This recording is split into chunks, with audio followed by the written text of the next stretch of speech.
By the way, ito po yung ating kasama sa series natin about healing service. Sino po naniniwala, kung meron mang hindi natatapos na kilos ang Diyos, kasama na doon yung pagpapagaling. Totoo po ba yan? Kung meron mang hindi natatapos na kilos ang Diyos, yung kanyang paghihimala, lalo na yung pagpapagaling ng Panginoon. At kung meron mang hindi nagbabagong kilos ang Diyos, ito yung pagpapagaling ng Diyos gamit ang kanyang paghihimala. At the same time, totoo ba kung meron mang pinaka hindi kailanman mawawala sa lahat ng panahon, yung kilos ng Diyos, lalo na para sa pagpapagaling sa pamamagitan ng himala. Ang problema, hindi lahat ng tao positibo ang pagtanaw pagdating sa usapin ng himala ng Diyos. Totoo po ba yan? May mga tao, hindi sila ganon kapositibo pagdating sa usapin ng paghihimala ng Diyos. Ang problema, hindi lahat ng tao bukas pagdating sa usapin ng himala. At ang problema, hindi lahat ng tao handa pagdating sa usapin ng himala ng Diyos. What's the point? Napakarami na pwedeng maging dahilan para hindi maranasan ng isang tao ang himala ng pagpapagaling ng Diyos. Totoo po ba yan? Napakarami ng pwedeng maging factors para hindi maranasan ng isang tao ang himala ng Diyos. At napakarami ng pwedeng maging hadlang para hindi maranasan ng isang tao ang isang imposibleng bagay mula sa Diyos. Now, ang tanong, ano nga ba yung mga pangunahing hadlang para hindi maranasan o para maranasan ng isang tao ang himala ng pagpapagaling ng Diyos? Alam niyo po, there are different hindrances on receiving God's miracle healing. At unang-una na rito, yung tinatawag nating doubt inside of heart. Totoo po ba? Unang-unang dahilan, bakit may mga tao na hindi maranasan ang himala ng pagpapagaling ng Diyos simply because mayroong duda sa loob ng kanyang puso. Maraming tao, ang dami na sanang tinanggap na himala, pero napalagpas dahil sa pagdududa. At totoo po ba, maraming tao, ang dami na sanang naranasang himala, pero nawala dahil sa pagdududa. What's the point? Una, lahat ng duda sa puso ng isang tao, tatanggalan ka ng pagkakataong tumanggap ng himala. Ito po ang totoo. Sino naniniwala? You attract what you believe in your life. Totoo po ba yan? Sino naniniwala? You attract what you hope for in your life. At sino po naniniwala? You attract what you expect for your life. Hindi ka pwedeng mag-expect na maganda sa buhay mo kung ang puso mo puro pangit ang tinatanim mo. Hindi ka pwedeng mag-expect ng positibo sa buhay mo kung ang puso mo puro negatibo ang itinatanim mo. At hindi ka pwedeng mag-expect ng paggaling sa sakit mo kung sa puso mo ang itinatanim mo, hindi ka nagagaling. Sa lahat po ng nakakaranas ng karamdaman, tandaan mo, kung ang itinatanim mo sa puso mo, hindi ka nagagaling, kahit ano mangyari, mas malamang, iyon nga yung maranasan mo. Alam niyo po, again, hindi ka pwedeng mag-expect ng paggaling sa sakit mo kung sa puso mo ang nakatanim, hindi ka nagagaling. Kasi nga ito ang totoo eh. Pwedeng wala na ngang magagawa mga gamot sa sakit mo, pero yung paniniwala mo sa Diyos, pwedeng may magawa sa sakit mo. Totoo po ba yan? Pwedeng yung mga gamot wala nang magawa. Pero yung paniniwala mo na ang Diyos ay may magagawa pa, pwedeng may magbago sa sitwasyon mo. Ito po ang totoo. Pwedeng wala na nga magagawa mga doktor sa sakit mo, pero yung paniniwala mo sa Diyos, pwedeng may magawa pa sa sakit mo.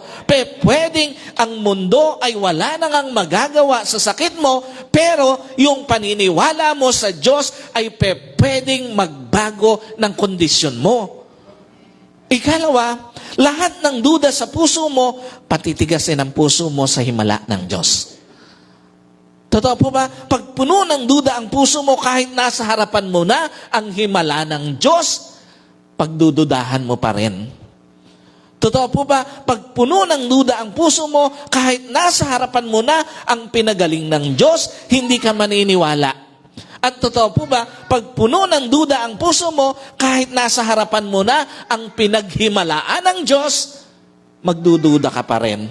Pansinin nyo, yung mga religious leaders during sa time ng ating Panginoon, dito po sa ating reference verse for this morning, dito po sa John chapter 5 verses 2 to 9, pansinin nyo, yung mga religious leaders doon sa templo, sa halip na ma-amaze sila doon sa ginawa ng Panginoon na pagpapagaling, kinundi na pa nila ang Panginoon. Sa halip na purihin nila ang Diyos sa ginawa ng Panginoon na pagpapagaling, nilibak pa nila ang Panginoon. At sa halip na matuwa sila sa ginawa ng Panginoon na pagpapagaling, nagalit pa sila sa ginawa ng Panginoon eh. Why? Simply because from the very beginning, duda na sila eh, na ang Panginoong Jesus nga ang Messiah.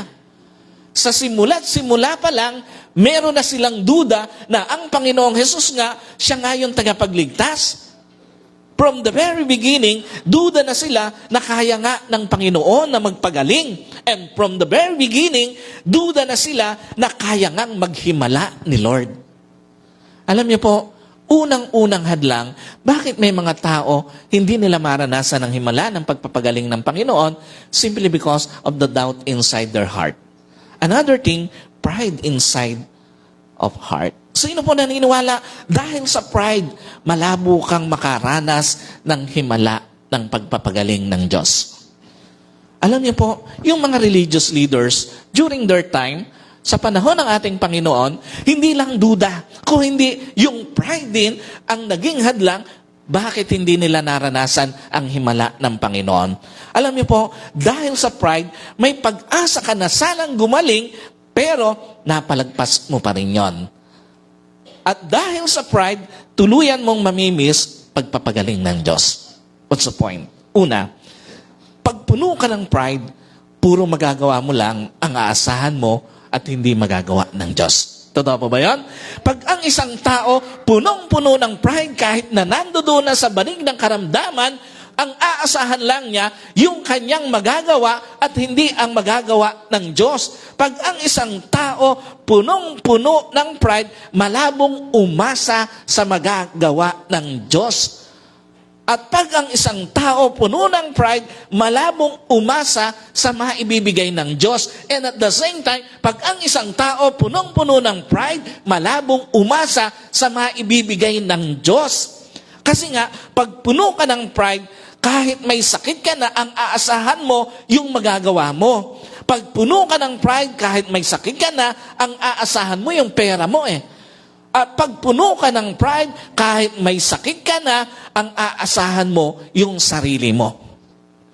But sino naniniwala? Sa lahat ng meron ka, lahat yun may limitasyon. Totoo po ba? Yung pera mo, yung magagawa mo, yung kaya mong gawin, lahat yun may limitasyon. Pero sino po naniniwala? Lahat ng kayang gawin ng Diyos sa buhay mo, walang hangganan. Totoo po ba yan? Kahit lalo na sa panahon ng isang tao, may pinagdaraan ng sakit. Ikalawa, tandaan nyo po, pag puno ka ng pride, puro paraan mo lang aasahan mo at hindi paraan ng Diyos. Pag ang isang tao puno ng pride, kahit may sakit na, hindi aasa sa paraan ng Diyos. Pag ang isang tao puno ng pride, kahit may sakit na, hindi lalapit sa Diyos. At pag ang isang tao puno ng pride, hindi susuko sa Diyos. But sino naniniwala? Sometimes, ang kailangan mo lang na para gumaling sa cancer na meron ka, umasa ka sa Diyos. Totoo po ba yan? Sometimes, doon sa mga nakakaranas ng sakit na tingin natin, terminal na, tingin natin cancer na, minsan ang kailangan mo lang umasa sa Diyos. Sino po naniniwala? Sometimes, ang kailangan mo lang para gumaling ka sa cancer mo, lumapit ka sa Diyos. At sino po naniniwala? Sometimes, ang kailangan lang pala para gumaling ka sa cancer mo ay yung sumuko ka sa Diyos. Sometimes, yun lang pala yung iniintay ng Diyos para sa himala. na nakalaan para sa iyo? Yung sumuko ka sa Diyos, yung lumapit ka sa Diyos, yung umasa ka sa magagawa ng Diyos. Kasi nga, lahat ng magagawa natin may hangganan. Lahat ng pwede nating ibigay may hangganan. Pero yung kayang ibigay at yung kayang gawin ng Diyos, walang hangganan. Alam niyo po, lahat ng ito, magagawa mo lang yung umasa sa Diyos, lumapit sa Diyos, sumuko sa Diyos, pag natuto kang bitawan ang iyong pride. Pag natuto kang iwan ang iyong pride, at pag natuto kang kalimutan ang iyong pride. And another thing, bakit may mga tao na miss nila ang himala ng Panginoon? Aside doon sa duda sa kanilang puso, aside doon sa pride sa kanilang puso, another thing, impatience inside of heart. Sino po naniniwala? Kahit ang pagpapagaling ng Diyos, nakapaloob sa season ni Lord. Totoo po ba yan? Sino naniniwala? Kahit ang paghihimala ng Diyos, nakapaloob sa season ng Diyos. Pansinin nyo, yung lalaking pinagaling ni Lord, it took 38 years para maranasan niya ang pagpapagaling ng Panginoon. What does it mean? Una, pwede mong hilingin sa Diyos na pagaling ka, pero hindi mo pwedeng idikta sa Diyos. Alam niyo po, pwede naman talagang hilingin sa Diyos na pagalingin ka, pero hindi mo pwedeng ipilit kung kailan ka dapat pagalingin ng Diyos. At pwede mo naman talagang hilingin sa Diyos na pagalingin ka, pero hindi mo pwedeng ipilit kung saan. At pwede mo namang talagang hilingin sa Diyos na pagalingin ka, pero hindi mo pwedeng ipilit kung papaano.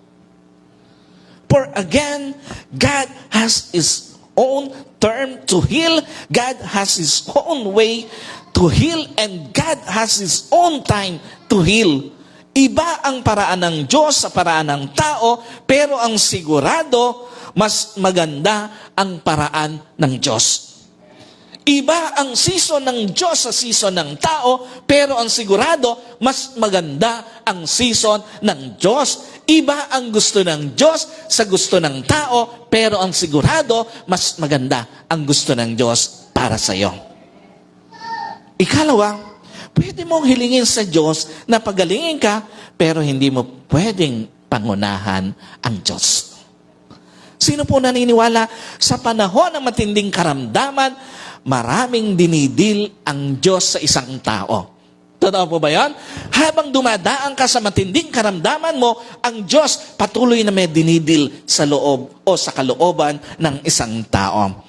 Alam niyo po, sa panahon ng matinding karamdaman, napakarami ang tinuturo ng Diyos. At sa panahon ng matinding karamdaman ng isang tao, maraming tinuturo ang Diyos sa isang tao na dapat niyang matutunan bago pa siya nagkasakit. Anong pinapakita nito? Minsan, sa panahon pa ng matinding karamdaman, doon mo pa natututunang pahalagahan ang oras sa pamilya mo. Totoo po ba yan? Sometimes, kung kailan nandoon na tayo sa matinding karamdaman, saka natin natutunan ang halaga pala ng oras para sa pamilya. Sometimes, kung kailan tayo nandoon sa matinding karamdaman, saka pa natin na-realize na napaka-importante pala ang panahon para sa Diyos. Sometimes, kung kailan nandoon na tayo, saka natin natututunan ang kahalagahan ng paglapit sa Diyos. At minsan, sa panahon pa ng matinding karamdaman, doon pa tayo natututong magpatawad sa mga nakasakit sa atin. Totoo po ba? Madalas nangyayari yon. Kung kailan may sakit ka na, doon mo pa nararamdaman na napakahalaga pala ng pamilya at ng oras sa pamilya. Kung kailan may sakit ka na, doon mo pa nare-realize na napaka-importante pala ang paglapit sa Diyos. At kung kailan may sakit ka na, doon mo pa natutunan ang magpatawad sa mga nakasakit sa iyo. At minsan, pansinin niyo po, sa panahon pa ng matinding karamdaman, doon mo pa natutunan na kailangan mo pala talaga ang Diyos sa buhay mo. That's why si Lord may sariling term, may sariling way, may sariling time sa pagpapagaling ng isang tao. At hindi ito basta-basta lang o gusto lang i-delay ni Lord. May maganda siyang dahilan sa timing niya. May maganda siyang dahilan sa purpose niya. May maganda siyang plano sa timing niya. Now, ang tanong, paano nga ba makakatanggap ng himala ng pagpapagaling ang Diyos? Sino po rito? Kung meron mang isang bagay na gusto kang tanggapin bago matapos itong 2023, yung pagpapagaling ng Diyos. Hindi lang sa'yo.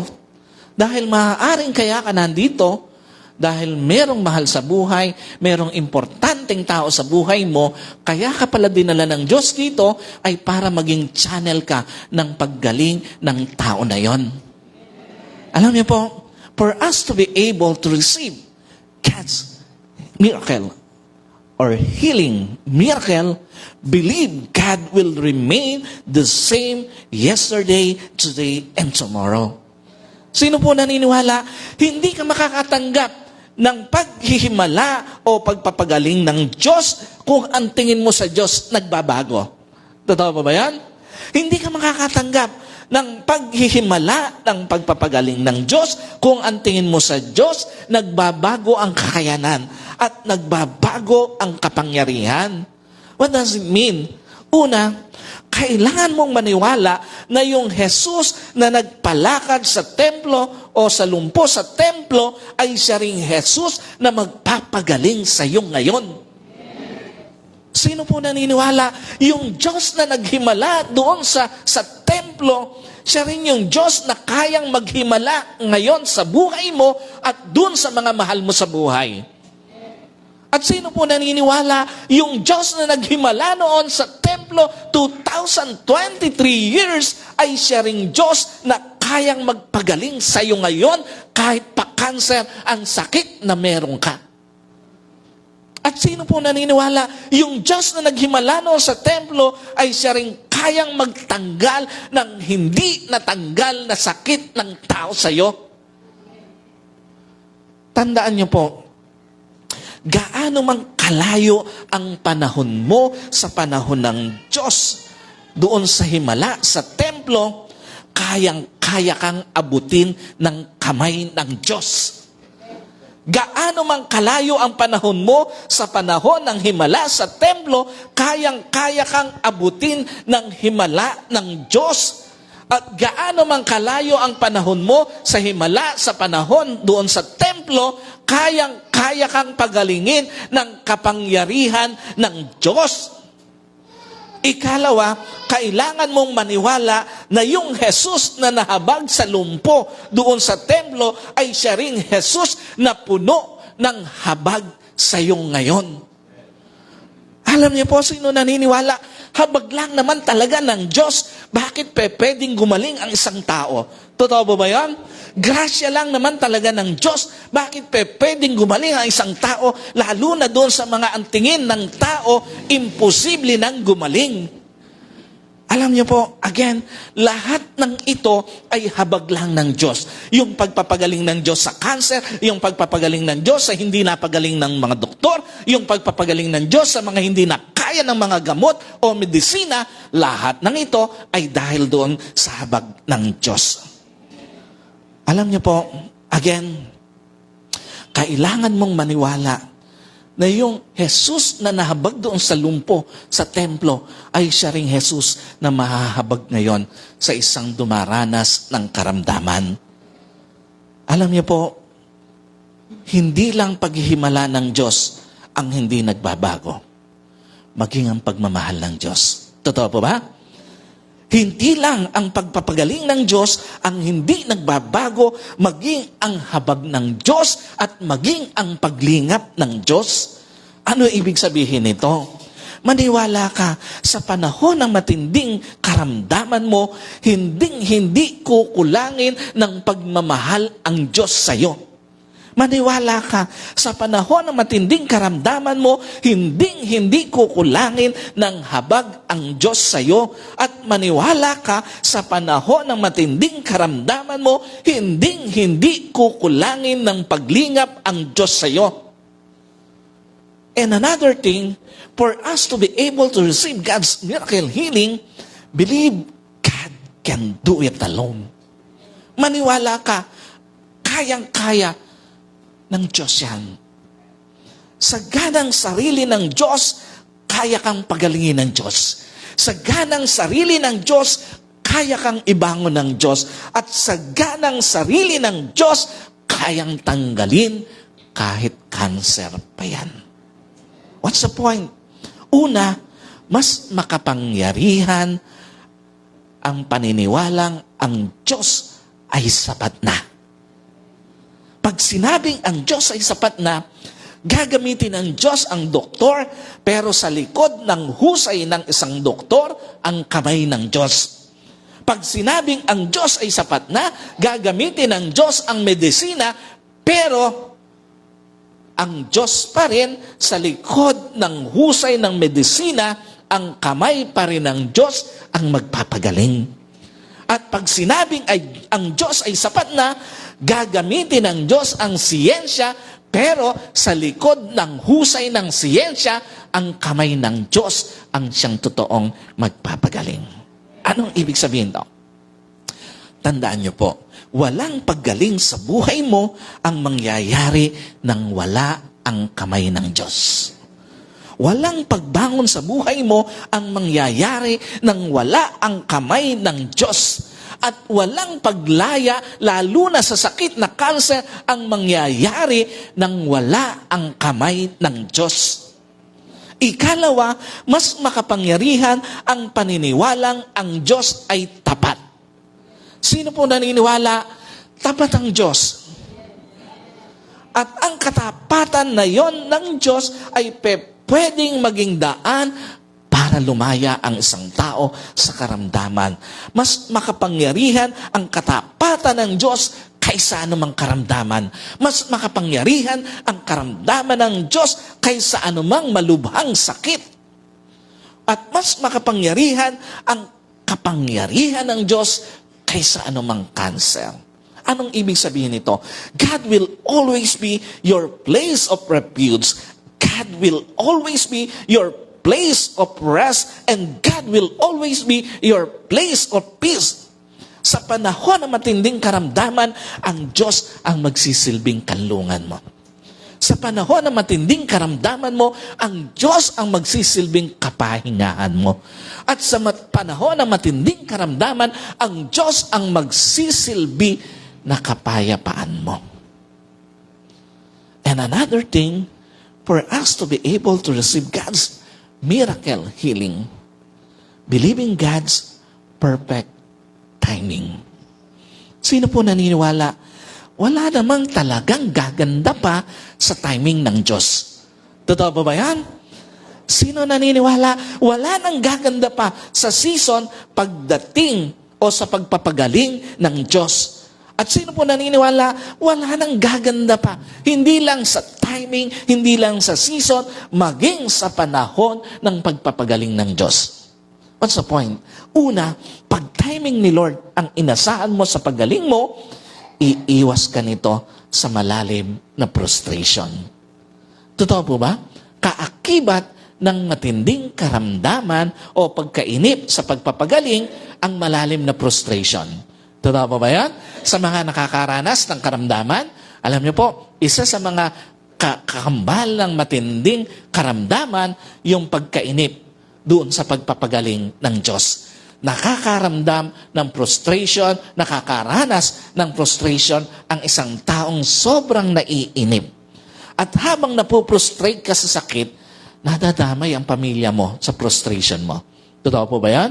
Doon sa mga nakaranas ng karamdaman at sa nakakaranas ng karamdaman, nadadamay ang pamilya, nadadamay yung kanyang sarili, nadadamay maging ang Diyos doon sa kanyang mga frustration dahil sa pagkainip sa pagpapagaling ng Diyos. Pero pansinin mo, pag nakasuko sa timing ng Diyos ang paggaling mo, mas magiging maayos ang relationship mo sa iyong pamilya habang iniintay mo ang season ng pagpapagaling ng Diyos. Habang pag nakasuko sa timing ng Diyos ang pagpapagaling o paggaling mo, mas umaayos ang relasyon mo sa Diyos, sa iyong sarili, habang iniintay mo ang ganap na paggaling mo despite na matindi ang iyong karamdaman. Ikalawa, pag timing ni Lord ang inasahan mo sa paggaling mo, iiwas ka nito sa malalim na hopelessness. Totoo po ba? Kaakibat ng pagkainip, hindi lang yung frustration, maging yung matinding kawalan ng pag-asa. Alam niyo po, maraming mga tao, kung gusto mong makakita ng mga tao na halos nauubusan ng pag-asa, pumunta ka doon sa mga hospital na maraming may cancer na tao. Malulubhang sakit. Alam niyo po, ano yung gustong ipakita rito sa atin ng Panginoon?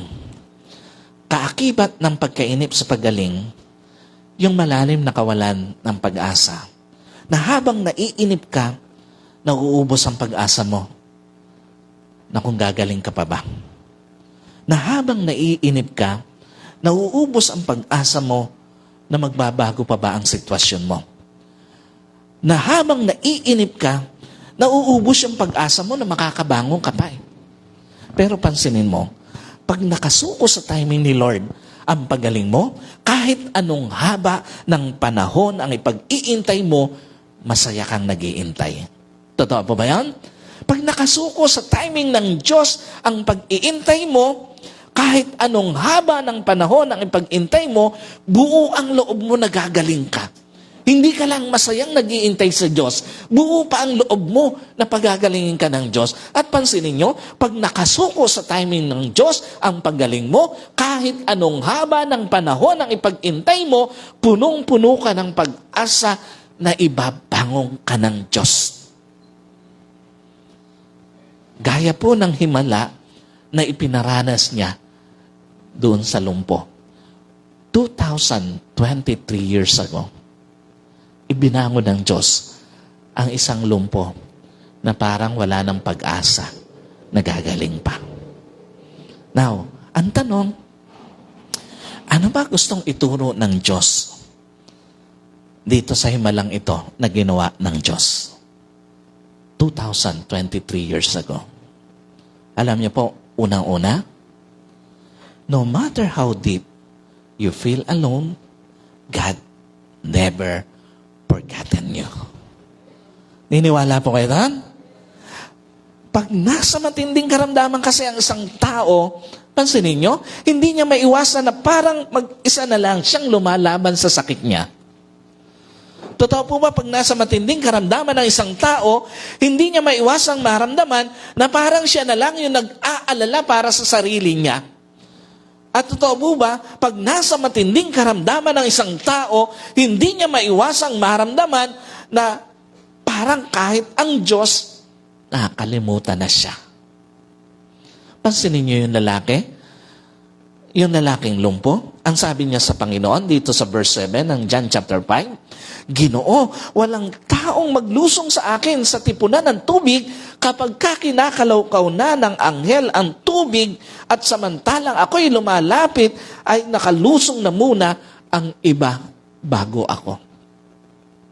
Pansinin niyo yung karanasan, yung observation at hinaing ng lalaking lumpo. Parang wala naman talagang gustong tumulong sa kanya.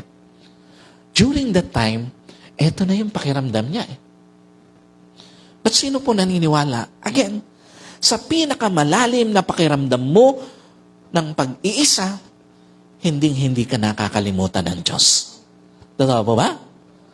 Ano pinapakita rito ng Panginoon? Una, makakalimutan ka ng tao, pero hindi ng Diyos. Sa panahong may matinding pinagdaraanan ka, pwede kang makalimutan ng tao, pero hindi ng Diyos. Sa panahong may matinding kasakitan ka, pwede kang makalimutan ng tao, pero hindi ng Diyos. At sa panahong may matinding laban ka sa buhay mo, pwede kang makalimutan ng tao, pero hindi ng Diyos. Anong ibig sabihin nito? Ang pag-ibig ng Diyos ay perpektong halimbawa ng pag-ibig na hindi kayang lumimot. Ang pagkalinga ng Diyos ay perpektong halimbawa ng pagkalingang hindi kayang mapagod. At ang pagpapagaling ng Diyos ay perpektong halimbawa ng pagpapagaling na hindi mauubos. Ikalawa, lahat pwede kang iwan, pero hindi ng Diyos. Totoo po ba? May mga tao, akala mo hindi ka kayang ipagpalit, pero pinagpalit ka. Totoo po ba? Nangyayari yon? May mga tao na akala mo hindi ka kayang isantabi, pero isasantabi ka pala.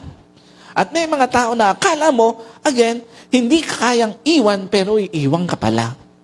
Ano pinapakita nito? Kung meron man pinaka-sacred na pagmamahal, yun yung pagmamahal ng Panginoon.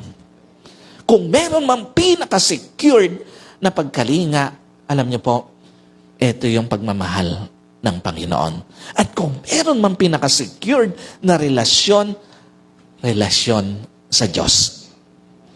And another thing, na ipinapakita ng himala na ito ng Panginoon, no matter how suffering puts you down, God can raise you to a new beginning. Totoo po ba? May mga pagsubok sa buhay gaya ng sakit na halos igupo ka na sa buhay. Totoo po ba yun? May mga tao na nung dinatnan ng sakit na yon, parang ginupo na sila ng sakit na yon sa kanilang buhay. May mga pinagdaraanan tayo sa buhay natin na halos lupaypay na tayo, hindi pa tayo tinitigilan. Totoo po ba yan? At may mga sakit na akala mo, the end mo na. Pansinin nyo, yung lalaking lumpo, ang sabi sa kanya ng Panginoon, bumangon ka, buhatin mo ang iyong higaan at lumakad ka. Doon po sa verse 8. Anong pinapakita nito? Una, kahit gaano pa kagrabe ang sakit mo, isang araw ibabangon ka ng Diyos. Naniniwala po kayo doon? Kahit gaano pa kagrabe ang sakit na yan, isang araw ibabangon ka ng Diyos. At kahit gaano pa kagrabe ang sakit na yan, ang kapangyarihan ng Diyos ay hindi kayang limitahan para pagalingin ka. Kasi nga ito ang totoo, the more na grabe ang sakit mo, the more na mapapatunayan mo ang kakayanan ng Diyos na pagalingin ka. The more na grabe ang sakit mo, the more na mapapatunayan mo ang kakayanan ng Diyos na ibangon ka. And the more na grabe ang sakit mo, the more na mapapatunayan mo ang kakayanan ng Diyos na paghimalaan ka. At ikalawa, kahit gaano pa kagrabe ang sakit mo, kaya itong pasukuin ng Diyos. Sino po naniniwala? Kayang pasukuin ng Diyos ang anumang matinding karamdaman sa buhay ng isang tao. At sino po naniniwala, kayang pasukuin ng Diyos ang anumang matinding cancer na meron ang isang tao. Alam niyo po, tandaan niyo, walang hindi kayang pasukuin ang Diyos sa buhay mo. Walang hindi kayang pagalingin ang Diyos sa buhay mo. At walang hindi kayang tanggalin ang Diyos sa buhay mo. And finally, no matter how you've suffered, one day, God will ask you, do you want to be healed? Sino po naniniwala, isang araw, pwede kang dalawin ng pagpapagaling ng Diyos? At hindi lang para sa'yo. Sino naniniwala, yung mga mahal mo sa buhay, pwedeng isang araw, pwedeng dalawin ng pagpapagaling ng Diyos. At sino po naniniwala, isang araw, pwede kang ibangon ng Diyos. At sino po naniniwala, isang araw, pwede kang sorpresahin ng Diyos. At maging ang mga mahal mo sa buhay na may karamdaman. Ano pinapakita nito? Una, kahit gaano nakatagal ang sakit mo, isang araw, mai-encounter mo si Lord at tatanungin ka, gusto mo bang gumaling? Sino po naniniwala? Isang araw, ma-encounter mo ang Diyos. Sino po naniniwala? Isang araw ma-encounter ng mahal mo sa buhay ang Diyos. At tatanungin ka ng Diyos, gusto mo bang gumaling? Alam niyo po, gaya ng lumpo, sa hindi niya inaasahang pagkakataon, na-encounter niya ang Panginoon. Sino po naniniwala, gaya ng lumpo, sa hindi mo inaasahang pagkakataon, ma-encounter mo ang himala ng Diyos. At sino po naniniwala, gaya ng lumpo, sa hindi mo inaasahang pagkakataon, ma-encounter mo ang pagpapagaling ng Diyos. At sino po naniniwala, pwedeng yung araw na yon, ngayon na. Sino po naniniwala? Pwedeng ngayon na yung araw na ibabangon ka ng Diyos sa sakit mo. At sino po naniniwala? Pwedeng ngayong araw na ito, ibabangon ng Diyos ang mahal mo sa buhay sa kanyang karamdaman. At sino po naniniwala? Pwedeng ngayon na yung araw na tatanggapin mo ang paghihimala ng Diyos. Cheers. Again, yung Diyos na nagpagaling doon sa lumpo 2023 years ago ay siya ring Diyos na kayang magpagaling sa iyo ngayon. Anong mang karamdaman yan? Karamdaman na hindi na kayang pagalingin ng tao, ng gamot, ng medisina, maniwala ka, kahit gaano pa katagal yan, gaya ng naranasan ng lumpo, pwede mong maranasan ang pagpapagaling ng Diyos. Ang Diyos na nagpagaling sa Kanya ay siya ring Diyos na hindi nagbabago habanggang sa panahon na ito. Siya pa rin yung gustong-gusto niya na iparanas ang pagpapagaling sa iyo. Ipakita na sa pamamagitan ng buhay mo, hindi pa humihinto ang himala ng Diyos. Na sa pamamagitan ng mahal mo sa buhay na may karamdaman ngayon, ipapakita ng Diyos na ang himala niya kailanman ay hindi nagbabago. Ang pagpapagaling ng Diyos kailanman ay hindi nagbabago. Tayo pong lahat ay tumayo. Hallelujah, Jesus. As we continue to commune with the Lord, alam niyo po, kaya ng aking kapatid, hindi nagkataon na nandito ka sa physical service, sa online service, dahil alam ng Diyos yung dapat pagalingin sa iyo. Alam ng Diyos yung dapat na ibigay na himala ng pagpapagaling, hindi lang sa iyo, maging sa buhay ng mahal mo. Hallelujah, Lord Jesus.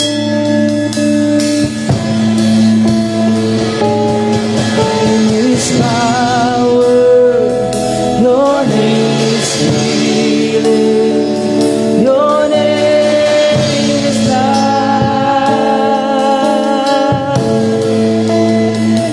Break every soul, shine through the shadows, burn like a fire.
the name of Jesus.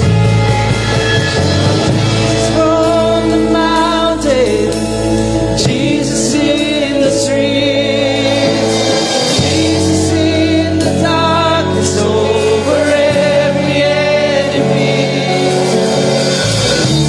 For my family, I speak the holy name, Jesus.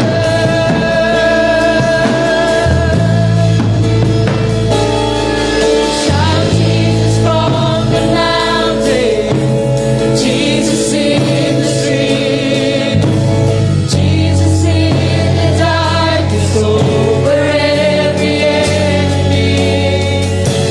Jesus for my family, I speak the holy name, Jesus. Shout Jesus. Shout Jesus from the mountain, Jesus in the street, Jesus in the darkness over every enemy. Jesus for my family, I speak the holy name, Jesus. Last time, shout Jesus.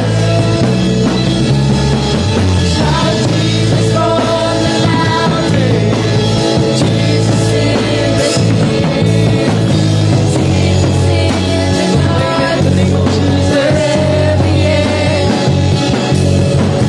Jesus for my family, I speak the holy name, Jesus.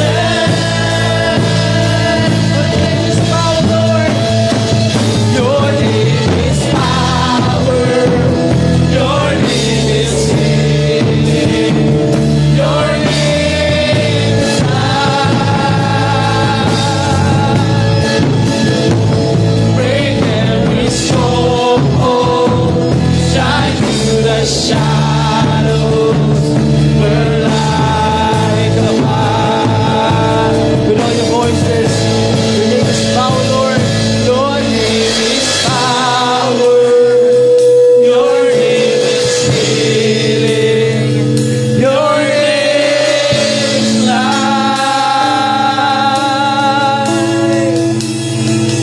Break every stronghold, shine through the shadows, burn like a fire.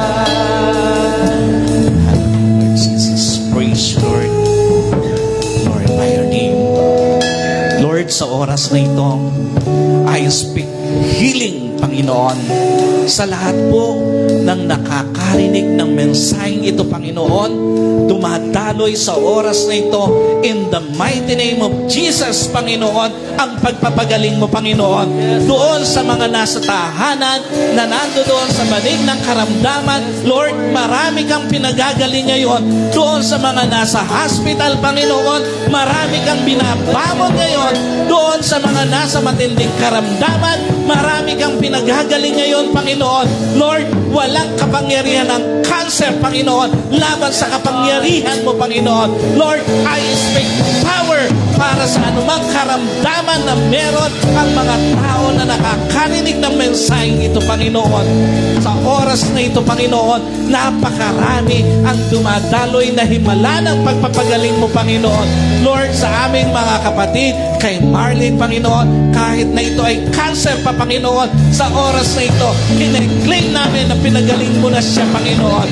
Sa aming kapatid na si Kenneth, Panginoon, sa aming mga kapatid na nagsipag-chat, nagtumawag, Panginoon, nagpasabi, Panginoon, ng kanilang mga prayer request. Lord, sa oras na ito, dumadaloy ang himala ng pagpapagaling mo, Panginoon. Salamat po, Panginoon, dahil kaya, Panginoon, ng lumpo. After 38 years, Panginoon, na-encounter kanya, Panginoon. Lord, lahat ng nakakarinig ng mensahe ito, sa oras na ito, kinakatagpo mo. Kinakatagpo ng pagpapagaling mo. Kinakatagpo ng paghihimala mo, Panginoon. Salamat po, Panginoon. Pagkatapos pagkatapos, Panginoon, ng healing service na ito, marami, Panginoon, ang babangon sa kanilang karamdaman. Marami, Panginoon, ang magsasabi na sila ay pinagaling mo sa oras na ito na naririnig nila ang mensahe mo. Mensahe ng pag-asa, mensahe ng inspirasyon, mensahe ng pagpapagaling. Hallelujah. Like a fire. Your name is power. Your name is healing. Your name is life. Break every stronghold. Shine through the shadows. Burn like a fire. Your name is power. Your name is healing. Your name is life. Break every stronghold. Shine through the shadows. Burn like a fire. Shout Jesus. Shout Jesus from the mountain. Jesus in the city. Jesus in the darkness over every enemy. Jesus for my family. I speak the holy name. Jesus. Come on, church, shout Jesus. Shout Jesus from the mountain. Jesus in the street. Jesus in the darkness over every enemy. Jesus for my family. I speak the holy name. Jesus. For your name is power, Lord. Your name is power. Your name is healing. Your name is life. Break every stronghold.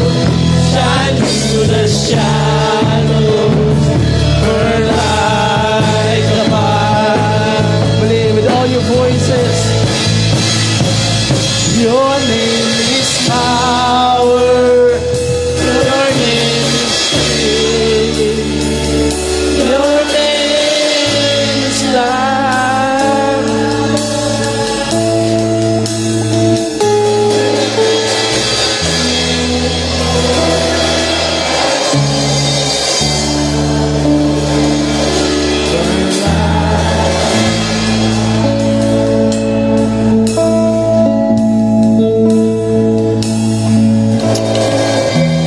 Bago po tayo magtapos sa panalangin,